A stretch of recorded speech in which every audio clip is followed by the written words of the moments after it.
Lo que venimos a transmitirles hoy es, son ciertos avances en relación a lo tipográfico, ¿no? O sea, una nueva identidad tipográfica para una universidad centenaria, un poco como llamamos el proyecto, dicho en términos cortos como Blue Sans, que es la familia que empezamos a trabajar. Así que hay una nueva identidad tipográfica para una universidad centenaria. Cuando arrancamos el proyecto, que un poco se condensó en esos talleres, muchos de ustedes participaron,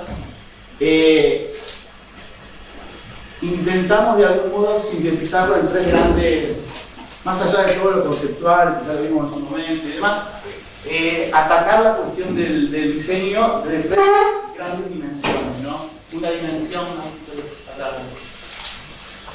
ahí, vimos todo recuerdo esos talleres de 2019, todo un paquete marcario, donde hablábamos de lo tipográfico, con un segundo plano, de lo cromático, este cambio del cuadrado al círculo, todo un taller una serie de contenidos vinculados a lo espacial, proponer como herramienta esa retícula de 10 por 10 campos, a partir de la cual tirar ciertos lineamientos para empezar a producir piezas de diseño a partir del concepto de luz, de una intención de traducir la idea de luz desde un lugar morfológico o sintáctico, y una tercera gran dimensión que es la tipográfica, que cuando arrancó el proyecto tuvo una clara orientación marcaria, o estuvieron orientadas estas primeras decisiones a una reformulación de todo lo que era marcaria,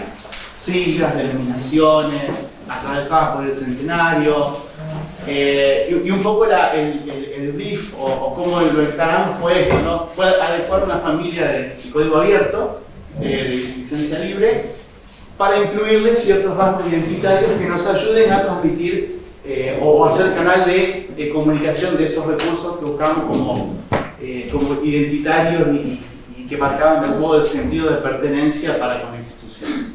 Entonces un poco fue el brief, que es un poco lo que vimos en 2019. Como decía, desde el primer momento estuvo orientado a lo marcario, y un poco lo que hasta lo que estamos trabajando o lo que estamos usando hoy. Después hubo de algún modo algunos avances, y desde lo marcario avanzamos con un set de mayúsculas en primeras jerarquías de piezas. Muchos de ustedes la han estado usando, esta versión transitoria entre Lato y Lux Sans, en primeras jerarquías de piezas gráficas, pero bueno, en su momento estuvo acotado a la cuestión marcaria. Esa fue como la etapa 1 de lo tipográfico. Un poco como resumen, antes de pasarle a Candy a matar con lo específico, cuando hablábamos de esas tres dimensiones, ¿no? Lo marcario, lo espacial y lo tipográfico, nos gusta plantearlos de modos separados, pero en una construcción de una pieza trabajan como capas superpuestas, ¿no? Esa retícula de 10 por 10 campos, la cuestión marcaria, cromática y demás elementos, lo tipográfico empieza como superponerse a construir una pieza de diseño. Un poco eso es lo que acá teníamos sintetizado. Y lo que venimos a contarles ahora es en qué anduvo el proyecto tipográfico de Lux Sans a partir de esa cuestión marcaria, o ese primer lineamiento vinculado al marcario, en qué avanzó y qué decisiones o rumbos fue tomando en relación a correr a Lux Sans de una función estrictamente marcaria y ya empezar a pensar en perdón Candy con lo que voy a decir, una protofamilia, una primera intención de llegar a una familia tipográfica que sabemos que está en proceso, y lo que le presentamos, como dice el espécimen, es Lato 1.0, con un montón de avances, pero sabiendo que hay una gran brecha todavía a cubrir en relación a varias cuestiones que ya iremos viendo ahora. Pero bueno, de algún modo, también lo decimos en términos de chiste, empezar a deslatizar la identidad. Hasta ahora tenemos a esta versión de Lux Sans aplicada en lo marcario específicamente, con algunos usos en primera cartelería. A partir de esto, de algún modo empezamos a usar los usos gráficos para construir piezas de diseño por fuera de la cuestión marcaria. O sea, escribir con LuxScience. Con los aciertos que pueda tener y con algunas limitantes que también vamos a ir contando y que van a ser de algún modo cosas a tratar en los próximos meses porque es un proceso, ¿no? Retomando un poco entonces de donde deja la idea, por lo menos lo que va a ser mi participación, tiene que ver como con dar cuenta de cuestiones que son bastante específicas, por ahí en relación a lo tipográfico, pero de en qué consistió esta etapa 2, ¿sí? De pensar una tipografía en un uso que fuera más allá de esas aplicaciones identitarias más limitadas.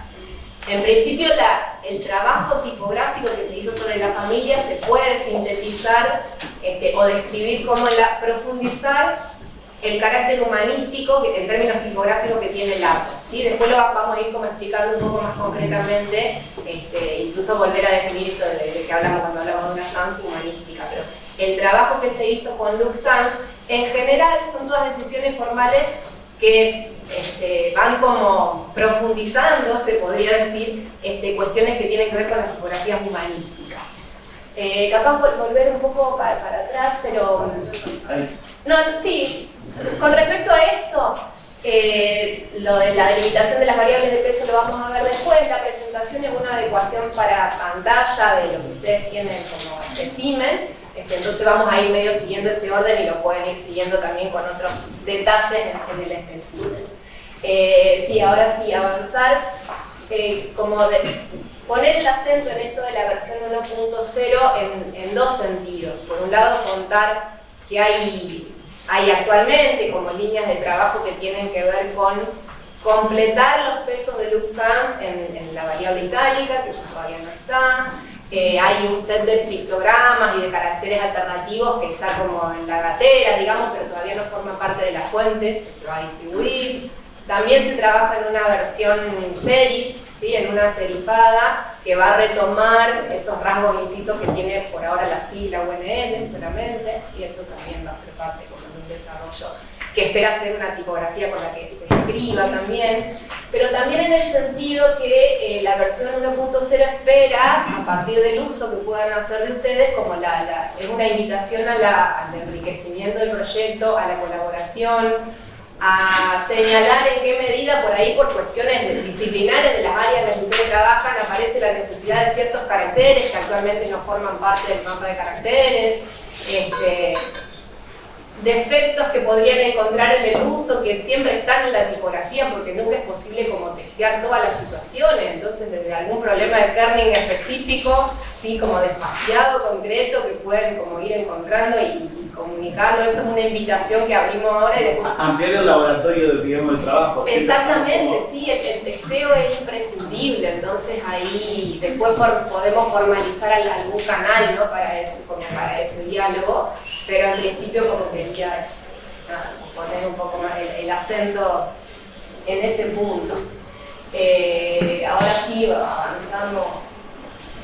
Hay contenidos del espécimen que por ahí no son tanto para explicar, sino para mostrar la fuente, pero son disparadores interesantes por ahí para charlar sobre algunas cosas de tipografía, aprovechar también la instancia. Esta cita, si bien está hablando de lo que una familia tipográfica implica en términos de circulación, como de ubicuidad, la tipografía es como un elemento absolutamente masivo, me parece también se puede vincular un poco con esto que estamos hablando de que recordar que estamos partiendo de una fuente de uso libre, ¿sí? Que esta versión sigue siendo de uso libre, sujeta a modificaciones, a enriquecimiento, esto de aportar colaborativamente a seguir mejorándola. Y es muy interesante también, por lo menos, la reflexión que hace el texto en relación a lo que implica la tipografía en relación a dar forma a la palabra, ¿no? Y si bien la comunicación no es solo verbal, sabemos lo que la palabra representa lo más propiamente humano, ¿verdad? El lenguaje. Entonces, como poner el valor en la tipografía, como el soporte que la permite hacer circular, a mí siempre me gusta. Es una de las cosas que me gusta pensar en relación a la tipografía. Pensando que el 98% de las cosas en las que trabajamos, en el ámbito del diseño y la comunicación, llevan palabras. Entonces, tienen texto, sí.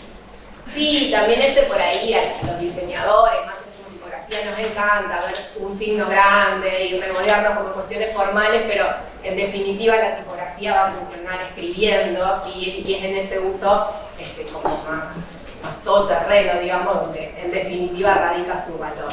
Entonces, un poco esas reflexiones por ahí está bueno recuperarlas a partir de esa instancia del espécimen.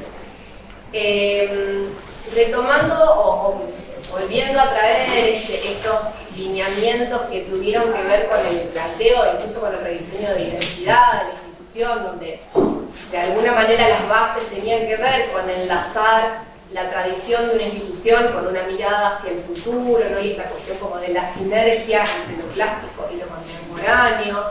Eso en la tipografía, concretamente en Blue Sans, también se puede pensar ya de movida una sans serif humanística conjuga esas dos cosas, ¿sí? Una sans serif de alguna manera es una forma tipográfica, pensando en toda la historia del desarrollo de la tipografía, bastante contemporánea, pero siendo humanística está como mirando una tradición bastante antigua en términos de siglo. Entonces ya en la elección de la tipografía de base un poco se puede considerar eso. Lato es una humanística, pero es una humanística que de alguna manera aprovecha todas las cuestiones que tienen que ver con el desarrollo técnico de la familia por su adecuación en pantalla, ¿sí? Porque es de alguna manera es una neohumanística, una familia muy sofisticada en sus prestaciones y en su desarrollo técnico. Entonces, en todo lo que tiene que ver con el hinting, con adecuaciones, con las funciones OpenType, que hace como permite como el desarrollo de un montón de refinamientos tipográficos, y sobre esa base nosotros podemos como desarrollar para Blue Sans cuestiones que la hacen también como aprovechar las posibilidades muy actuales de la tecnología tipográfica. Entonces un poco esto, como a partir de esta idea de la articulación entre lo clásico y lo moderno, digamos, son reflexiones que... Sí, es algo que no solamente pasa por las decisiones que tomamos en la adecuación del dato, pasó por la nueva identidad, pasó por el nuevo sistema marcario, está pasando y esperemos que en breve podamos presentarles el sello mayor. Siempre pararnos, mirar la historia de la institución para poder mirar para adelante. O sea, no olvidarnos de todo lo que somos, pero tampoco vivir del pasado, siempre mirar hacia el futuro.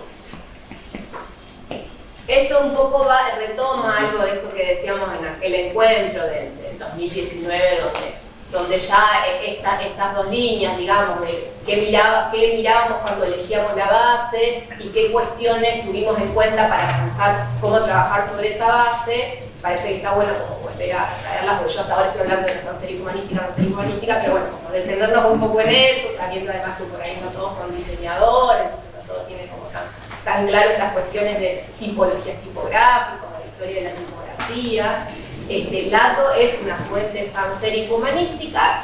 Las sans serif, que son, como decía, desarrollos mucho más recientes de la tipografía, concretamente tipografías que no tienen remates, ¿no? El palo seco porque no tienen remates, pero aunque parezca una contradicción, son como las sans serif más tardías, son las que van a aparecer más al final del desarrollo de la sans serif, y concretamente retomando o mirando hacia un momento de la tipografía muy fundacional, ¿sí? Son las tipografías que se van a cortar en el Renacimiento y que vamos a acostumbrarnos a leer desde ese momento hasta ahora. Entonces, en ese sentido, son formas como mucho más vinculadas a lo caligráfico, desde cierto punto de vista, y también tipografías con las cuales la lectura es como la lectura en texto extenso mucho más grata, y son familias que se las puede pensar como mucho más todoterreno en su prestación de funciones que otras sans serif que reducen por ahí su campo de actuación a situaciones como más display, más breves. Cuando elegíamos Lato, sacrificábamos ciertas cuestiones de la identidad que ya estaba de alguna manera delineada en ese momento, sabiendo que podíamos como aportarlas, y priorizábamos que la familia rindiera después, ¿sí? En el tiempo y en la diversidad de prestaciones que tuviera. Y entonces Lato se articuló con cosas que nosotros en ese momento primero miramos y organizamos del patrimonio institucional, ¿sí? El patrimonio tipográfico y caligráfico fundamentalmente, pero también cuestiones gráficas. Entonces eso que aparece ahí un poco como influencias no tiene estrictamente que ver con influencias que se puedan recuperar en la modificación que se hace sobre Lux Sans, porque las influencias ahí tienen básicamente que ver con la sans serif humanística, sino que son como esto, criterios para ordenar un poco las cuestiones más importantes que nosotros veíamos y que podíamos retomar en Lux Sans y en el resto de los desarrollos que se están haciendo. Entonces esto de, bueno, claramente las lapidarias romanas y esas mayúsculas que vienen del Imperio Romano, que son como muy propias de los frentes de los edificios, formas que tienen mucho más que ver con estilos decorativos del fin del siglo XIX, ¿sí? Donde nosotros empezamos a encontrar como ciertas situaciones de letras mucho más caprichosas, mucho más decorativas y que también dan como un set de recursos que no puede funcionar para texto corrido, pero sí claramente puede como tener una función identitaria muy potente. ¿Sí? Entonces eso también, ¿sí? Articulado con eso, y aunque es contradictorio desde el punto de vista estilístico, forma parte de lo que estaba pasando en el momento de la fundación de la universidad. Entonces, como un espíritu mucho más racionalista, vinculado a la tipografía geométrica, eso también aparece en los materiales con los que nosotros trabajábamos, ¿sí? Entonces son como, a la hora de pensar cómo trabajar, ir a mirar esos elementos de la tradición tipográfica fue como también uno de los puntos sobre los que estuvimos como, dando vueltas.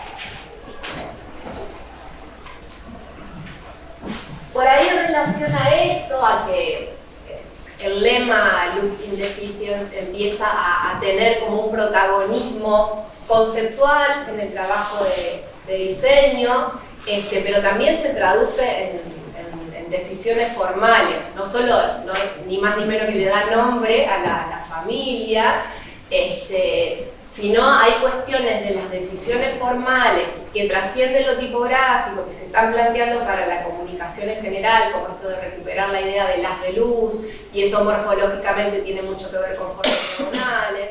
Hay como un atributo formal de Lux Sans, como muy evidente, que tiene que ver con estos rasgos como muy abusados, formas más pinchudas, cortes diagonales. Esta fue como la primera decisión para empezar a deslatizar. Para deslatizar, sí, después como por ahí sobre los caracteres concretos, sí, lo podemos ver más en detalle, pero eso, incluso eso se fue profundizando. Lo que se hizo en relación a eliminar las formas curvas de Lato para lo marcario se exageró bastante en el desarrollo que se hace sobre Lux Sans. No, y después otra cosa que también se puede pensar sobre las humanísticas en relación a la luz, y sin querer como zanatear de más, sino que es algo formal, que puede ser sutil, pero está. Las humanísticas tienen las contraformas son los espacios internos de las letras muy abiertos. Eso hace que la palabra, estamos hablando siempre de situaciones más display, no de textos pequeños, la palabra tenga una luz, circule como una luz que quizás no funciona de esa manera en otros estilos tipográficos. Entonces eso es un elemento sobre el que se puede capitalizar a la hora de diseñar con estas familias tipográficas. Por eso también lo menciono, digamos, insisto, sin querer como exagerar las fundamentaciones, pero es como un elemento que se puede tener en cuenta.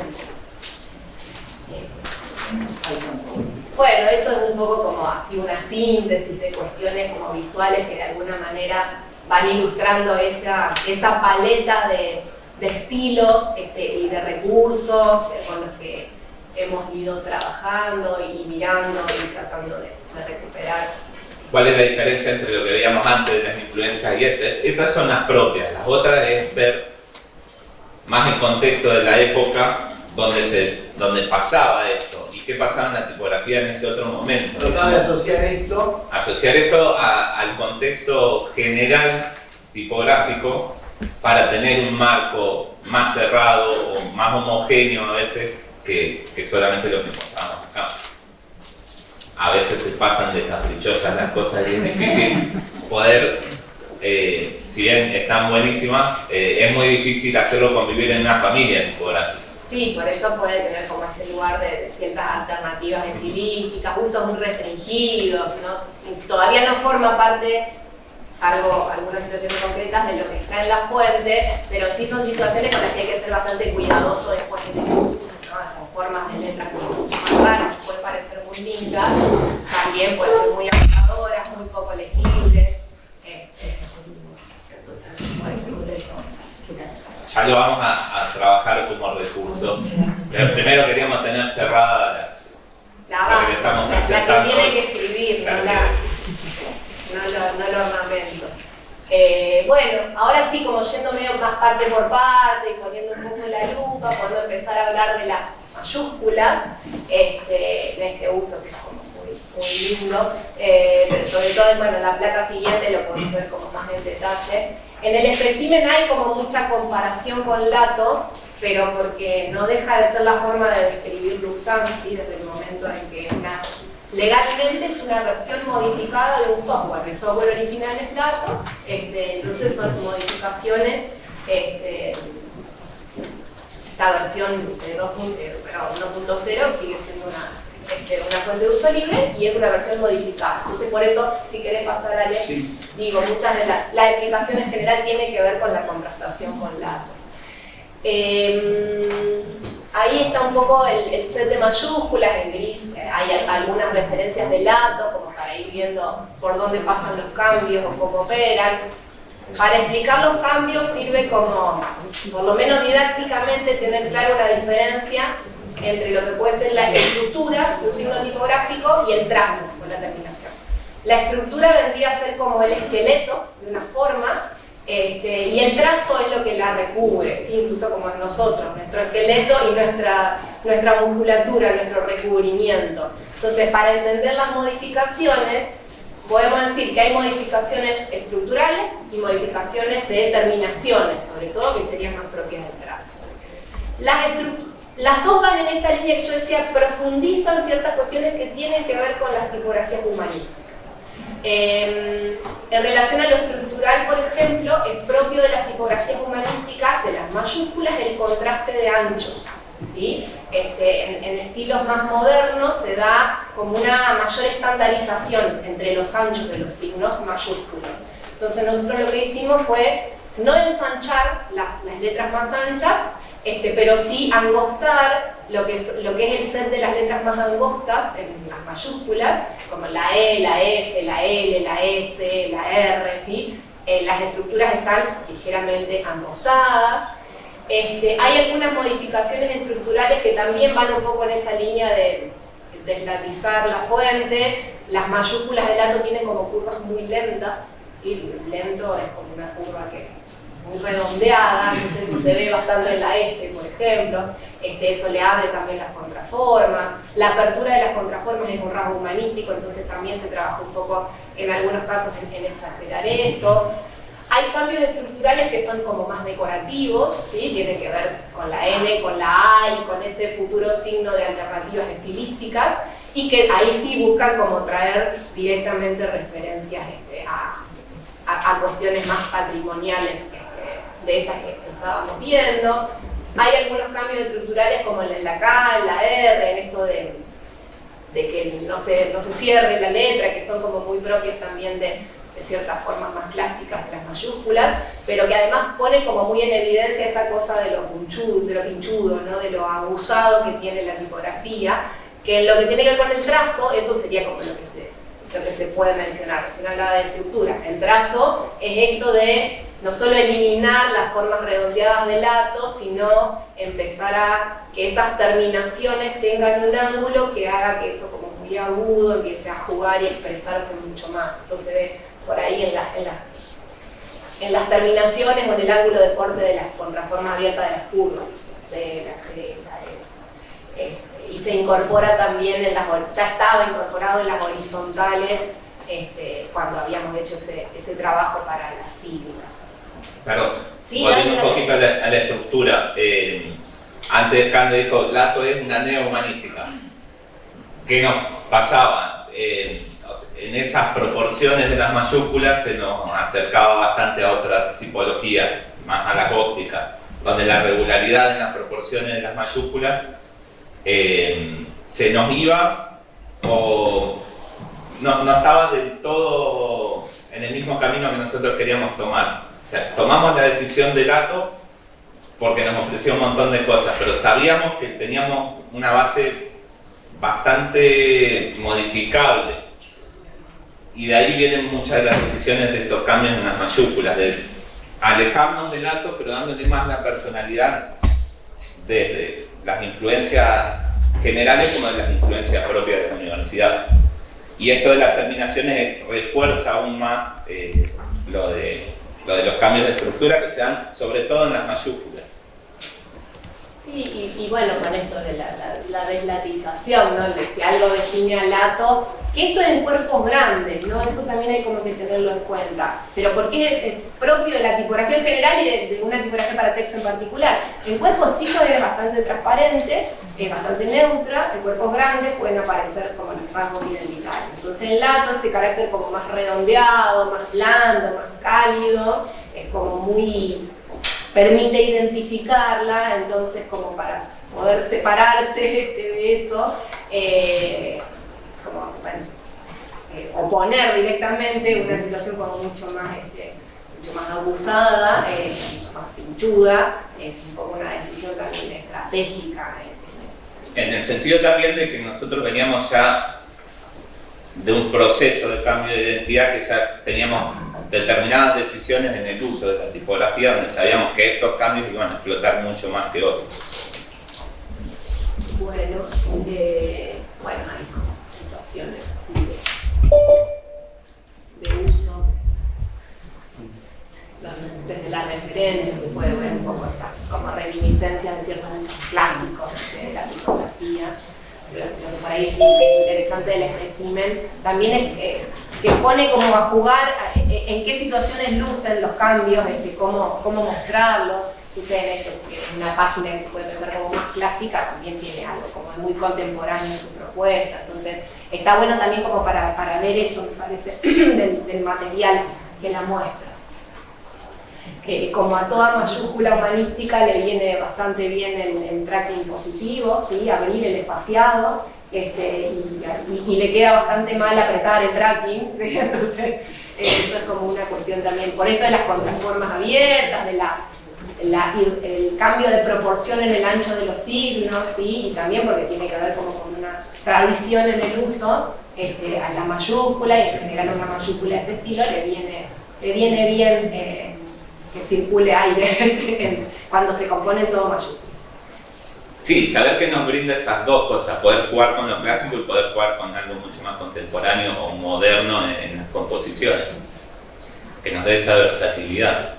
Esa primera versión del dato, que es la que circuló y la que están usando ustedes ahora, obviamente al no tener minúsculas se basó mucho en el uso display de las mayúsculas, que ya veíamos que funcionaban bastante bien y que nos daban una impronta.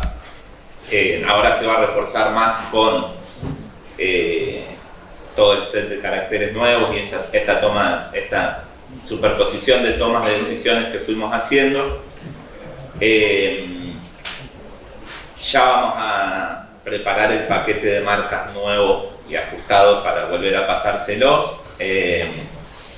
Me parece que en el uso eso va a ser importante, que corra todo por los mismos carriles. Después de detalles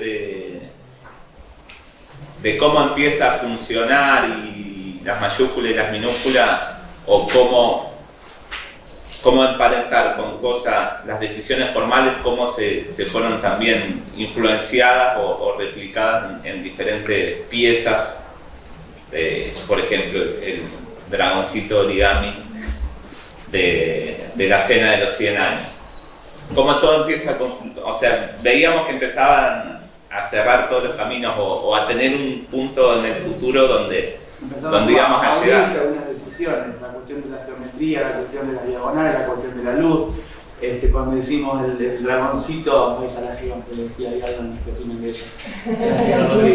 Y cuando lo pusimos al lado de algunos signos, como tal vez aleatoriamente, no creo, pero en algún punto algunas cosas empezaron a tomar sentido. Y a fin de cuentas la tipografía también es eso, ¿no? Y un poco también lo que muestra el espécimen que tienen y lo que queremos transmitir, digo, con esta imagen o con otras que van a ver después que vieron antes, es que también por sí sola la tipografía tiene una carga identitaria fuerte, si la agrando, más todavía, pero también el vínculo con todo lo que ya estuvimos haciendo. ¿Qué pasa con el vínculo de Luxan, con el planteo de diagonales, con la elección de una foto, o si recorto una foto y cómo la recorto, o qué tipo de ilustración? Digamos, empezar a pensar lo tipográfico, sumarlo a esas dimensiones que hablábamos hace un ratito, a lo marcario, a lo cromático, a una foto, a un dibujo, empezar a entenderla como un vehículo más de identidad. Estamos muy acostumbrados a hablar de que lo identitario y la marca, y dónde pongo la marca, y los colores, y qué hago si tengo una doble firma, y todo lo que ya sabemos nos pasa todos los días en cada oficina. Pero no es solamente eso, a veces con un acento de color y una palabra también estoy transmitiendo identidad sin la necesidad de pensar quiénes firman y cómo firman. Un poco empezar a confluir todas esas decisiones, un poco por eso. Sí, las tres dimensiones, trabajan en conjunto. Además que nos gusta eso. La marca, el espacio y la tipografía funcionando juntos al mismo momento. Obviamente la pieza que se van a llevar es una pieza con otros tiempos de lectura, con otros tiempos de realización, no es el día a día. El poder mirar estas cosas, reflexionar sobre esto, componer en base a eso, para reforzar las decisiones tomadas, no es lo que va a pasar en el día a día, pero tener esto como una guía para poder ver cómo funciona la tipografía en determinados usos, la intención es que pueda contaminar el día a día, lo más posible. Bueno, y pasar a las minúsculas, entonces, ahí hay como en principio una muestra del set de pesos, pero en el caso de las minúsculas, las decisiones estructurales por ahí no son tan importantes, están como mucho más focalizadas. Es muy difícil empezar a tocar la estructura de las minúsculas porque eso es como una especie de bola de nieve, que si no la seguí pierde consistencia el sistema. Y en definitiva seguimos trabajando con una base porque no nos estamos proponiendo hacer una tipografía nueva, ¿sí? Entonces ahí hay como una cuestión de hasta dónde se puede llegar en las modificaciones, pensando en esto, en el texto corrido, que aparece como en principio un poco más limitado en la minúscula, porque las decisiones son mucho más determinaciones, lucen mucho en los pesos pesados y en los cuerpos grandes, eso sí, cuando el signo es más liviano hay mucho menos material para trabajar en las terminaciones. En términos de estructura se puede mencionar el caso de la A, de la T, que son como cambios que van un poco más hacia rasgos humanísticos, que la A sea más asimétrica, que tenga cola. El caso de la T siempre es un signo como más bajo que el resto de las ascendentes, pero la tipografía del texto es más bajo todavía, entonces esta T bien peticita un poco tiene también que ver con esa tipología, con ese estilo. Los cortes en ángulo en ciertas situaciones de contraforma abren un poco las contraformas, la contraforma abierta, la C, o dan un poco esa sensación, eso capaz en este peso no se puede ver tanto, pero no es un cambio estructural. Fundamentalmente los cambios tienen más que ver con los cortes, que se puede como pensar en que están como profundizando una reminiscencia caligráfica en la tipografía, ¿sí? El modelo caligráfico de esta familia es con una pluma de punta chata que se apoya en ángulo, entonces es como que el inicio del trazo en el que se ve el ángulo de apoyo es como una referencia caligráfica muy fuerte. Eso aparece ahora visible y el lato no está. Tiene de caligráfico las estructuras, pero no cuestiones de trazo. Entonces, bueno, eso puede ser como un elemento también a explotar si uno tiene claro que es un atributo de luz. Sí, las minúsculas se notan bastante más los remates de los trazos, sí, que en las mayúsculas. Tienen más variedad de remates. Sí, son más complejas y mucho más variadas las situaciones. No, es mostrar más o menos cómo funcionan diferentes pesos y en diferentes jerarquías. O cómo funcionan en display y en un mínimo texto. o cómo es la progresión ahí en la URL, no mucho más. Sí, después al hablar de los pesos. Capaz. También hay algunos signos específicos que se ajustaron o que cambiaron, que se repiten mucho, sobre todo en el idioma castellano, que ayudan también a que se vea eso. Y después también hacer ese juego de la historia y cómo se vería hoy, qué elementos tenemos hoy para hablar de esas cosas históricas, o qué recursos nos da la familia nueva aplicado a piezas históricas, y cómo se puede mirar desde hoy ese pasado. Lo mismo pasaba con la composición esa con toda en mayúscula del preámbulo del estatuto. Sí, no, más como mostrar esta parte, no más como una cuestión de que se vean algunas cuestiones vinculadas a la forma, después empezar de algún modo. Nos entramos en un campo de subjetividad, y la curva de la E y el manto de no sé cómo se llama el manto, la tapa, pero ya entramos como en esta mirada ya más específica de lo tipográfico, lo que decíamos respecto también de ese dragoncito de origami, ¿no? Empezar como a enlazar algunas decisiones que tienen que ver con, o que exceden a lo tipográfico, ¿no? Esos cortes que miramos mucho de esos dibujos de Armengol para los planos de la manzana histórica, cómo son de algún modo influenciados también por algunos signos. Uno mira los cortes de esa T y cómo el facetado del dragón empieza también como a vincularse.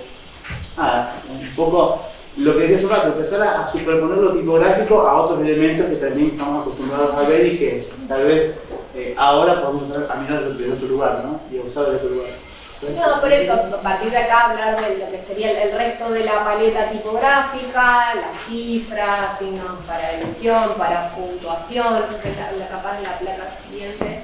Ahí, bueno, lo que se hizo obviamente fue como darle consistencia a las decisiones que un poco ya se habían planteado en las mayúsculas y en las minúsculas, si bien los números que tienen como otro origen, entonces hay algo ahí en la forma de los números que en principio no está necesariamente ya resuelto cuando uno trabaja con letras, pero son fundamentalmente modificaciones que tienen que ver con el trazo y con el ángulo de la terminación.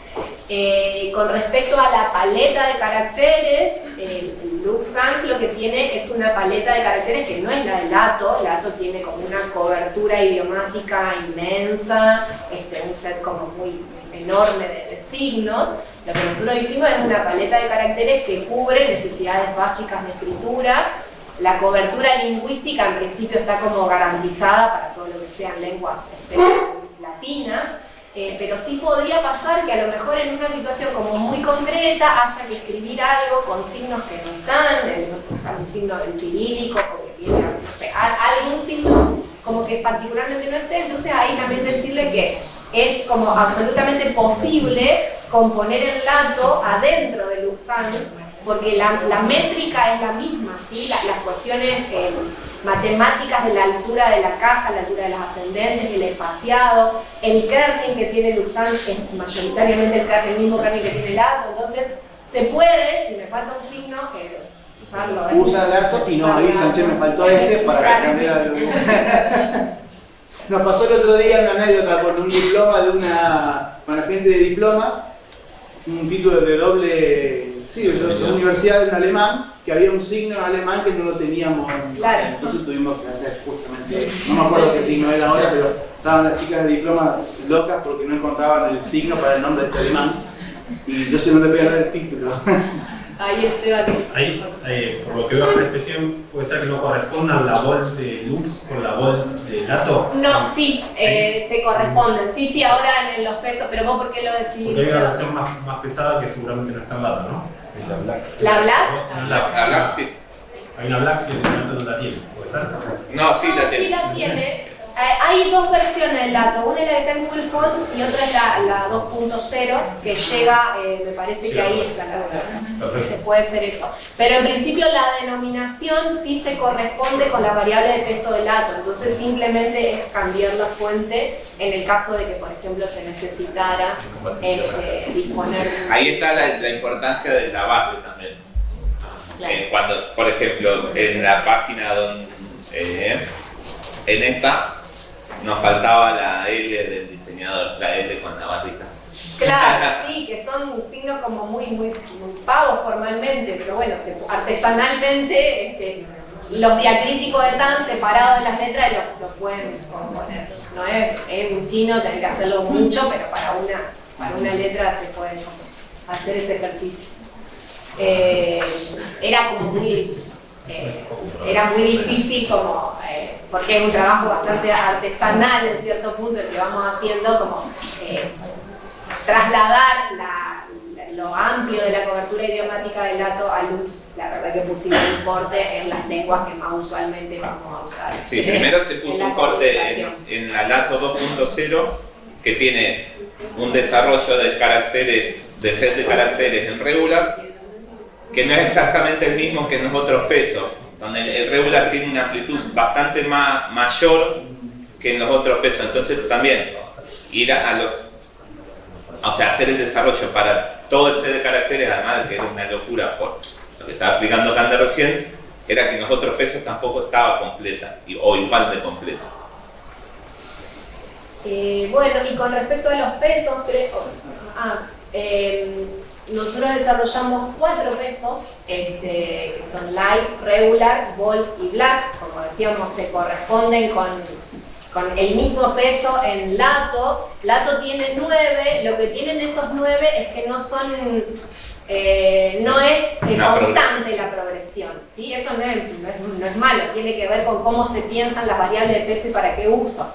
Entonces ahí lo que se eligieron, por ahí puedes profundizar un poco más, pero es un gradiente constante de pesos que parte de la regular, pensando en ese peso para la escritura de texto común, de texto de base, va 1 hacia abajo con la light y 2 hacia arriba bold y black. Que también rinde bastante bien light en algunos textos. Sí, la light funciona claramente en situaciones de display. La black de lato no es particularmente black, por ejemplo, no es muy pesada si uno la compara con...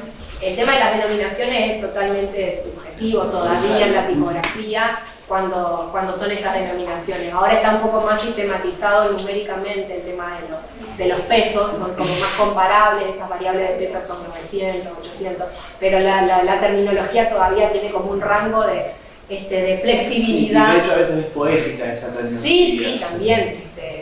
Dentro de todo acá estamos hablando de cosas más o menos objetivables, pero bueno, son estos 4 pesos. Sí, priorizamos tener un abanico que cubra las necesidades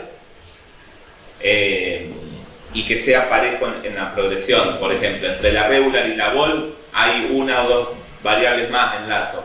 Y entre la light y la regular no hay variable. Entonces esos saltos que a veces pega en los pesos, tratamos de emparejarlos con la menor cantidad de variables posibles. Hay una PIN súper fina que, por ejemplo, todos los detalles y cambios que hicimos casi ni se iban a ver. Es como lo mismo. Y que es como un uso que tampoco estábamos teniendo en la identidad en general. Sí, también como muchas veces acotarse un poco la paleta de opciones con la que se trabaja te obliga a decidir con más criterios sobre los usos, entonces tener como un rango de pesos limitado, se le puede sacar el jugo por ahí desde ese lugar. Bueno, después creo que hay una muestra de pesos y hay algo con respecto al... bueno, acá como decíamos, tiene algunas prestaciones OpenType, que tiene cifras de caja alta y caja baja, las ligaduras, eso funciona desde la programación. Las alternativas estilísticas y los pictogramas son como una serie que se inaugura acá, pero con un solo exponente. Está abierta así la ventanita. Claro, es como para decir que eso se va a seguir trabajando. Tiene forma sensible a caja en el caso de los signos de exclamación, de preguntas, paréntesis, todo eso funciona también. La distribución dentro del cuerpo tipográfico es la misma que el dato, así que por eso pueden... Sí, esto decíamos como la métrica que dice Franco, la distribución de adentro del cuerpo se puede ir y venir con las dos familias y eso es compatible. Lo mismo con el uso de la itálica, que es el Sí. próximo paso que vamos a trabajar. Obviamente esta combina lo suficientemente bien para la combinación. Se puede usar la itálica como diacrítico, adentro de un párrafo compuesto en luz, sobre todo si estamos hablando de una situación de texto donde las terminaciones no son perceptibles, se puede usar la itálica como diacrítico y acción. Después, un poco para cerrar, lo que hicimos fue algo muy casi literal, ¿no? Esto de haberles pedido piezas que les agradecemos, muchos han enviado. Un poco también fue para nosotros un ejercicio de poner a LuxScience en cosas que sabemos que se están produciendo hoy, para también verlas de un lugar por fuera de un laboratorio como un espécimen, ¿no? O como es una impresión que hacemos todos los días en la oficina, y ponerla en el terreno de juego realmente y ver qué pasaba. Digo, en ese doble sentido, un poco lo que vamos a mostrar ahora. Es decir, por un lado, es lo que van a ver generalmente hacia la izquierda, que lo que uno fue a reemplazar Lato por LuxScience, donde van a ver quienes han hecho estas piezas, lo van a reconocer, creo, rápidamente. No hay un cambio en la métrica, es un poco lo que decía recién Cande, no va a alterar el laburo de ustedes de todos los días. No es que a partir de LuxScience, uy, me cambio un ancho de la palabra, entonces eso se mantiene porque está con base en Lato, pero sí un poco se va a empezar a ver, por eso empezamos a ampliar un poco y ver algunas cuestiones, esto que decía Cande, dónde se mira más o dónde se luce más, dónde empieza a traducir o a comunicar esos conceptos o ideas que queríamos comunicar respecto de la geometría, de los cortes, de la luz, bla, bla, bla, no voy a seguir con eso, ¿no? Pero bueno. Por ahí aclarar nomás un detalle, pero la mayúscula sí cambia la métrica horizontal, se compone todo en mayúscula, el lux, porque tiene anchos angostados, ¿sí? Y además el ritmo de la palabra es distinto. En la minúscula es como lo mismo. Empezamos a tomar las piezas y ver cómo explotar más la tipografía o cómo mostrar más la identidad de la tipografía en determinadas piezas. Es un ejercicio del día a día y es una cuestión también de, no es justamente en esta pieza, en otras que vamos a ver más adelante. Es una invitación. Es una invitación a jugar más con el display, el uso display de la tipografía. Y en eso también tomar decisiones a veces más jugadas en la jerarquización de la información. Sabiendo lo que eso implica. Hay muchos comunicadores y redactores que siempre es como una puja, ¿no? Pero para que convivimos todos los días. Claro, la cantidad de información que va en una pieza, cómo la jerarquizo, dónde va a circular la pieza, si está armada para redes y va a circular solamente en redes o después pasa a otras plataformas. Entonces, muchas veces es un montón de información para la imagen que está en la red. Mucha información podría ir o en un slide de fotos, o en un pasador de fotos, o desarrollada en el comentario de la publicación. Pero después a veces esa misma placa va por otro medio o por otro canal y necesita esa información. Pero bueno, preguntarse siempre sí. esas cosas. Ahí ya entramos como en otro tema, no empieza como a solaparse lo tipográfico con el día a día, ¿no? Pero empezar o seguir pensando en eso, hasta dónde podemos interferir como... Con un mínimo cambio, como ya se jerarquiza la información diferente y luce un poco más la tipografía. Seguramente este ajuste impide que después haya información que hay que sacar y aparece en una segunda placa o aparece abajo. Nada, esto también siempre pensar un poquito más allá de la cuestión específica del diseño. Un poco acentuando lo que mostramos hace un rato, ¿no? Cuándo empieza a verse, en qué lugar.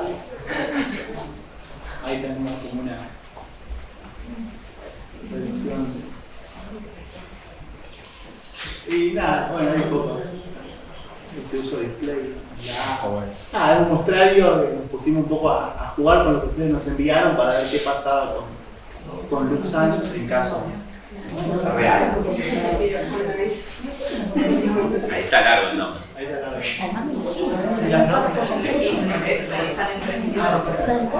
No, no hay mucho más para...